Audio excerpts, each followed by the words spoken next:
Sementara itu, pemirsa, pemberlakuan PPKM darurat berpengaruh terhadap aktivitas perekonomian di Bali. Pusat perbelanjaan, mal, dan objek wisata harus ditutup sementara mulai 3 hingga 20 Juli. Ekonomi Bali akan semakin berat, pengusaha akan tambah galau, apalagi kemungkinan open border akan mundur lagi.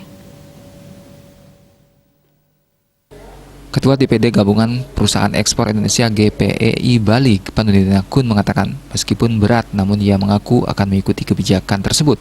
Selama hampir 1,5 tahun pandemi, kondisi dunia usaha memang sedang tidak bagus, bahkan minus. Bali tahun lalu min 12%, sedangkan triwulan pertama tahun 2021 minusnya 9,85%. Ia berharap selain melakukan upaya penanganan kesehatan, masyarakat juga dibantu dari sisi pemenuhan kebutuhan sehari-hari.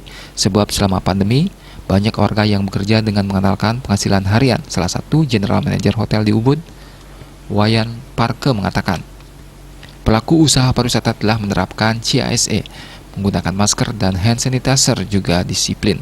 Bahkan banyak hotel di Bali telah disertifikasi CISE, termasuk melakukan vaksinasi. Dengan adanya kebijakan PPKM darurat, mau tidak mau pelaku usaha khususnya pelaku pariwisata akan mengikuti. Citamaya, Bali Pos melaporkan.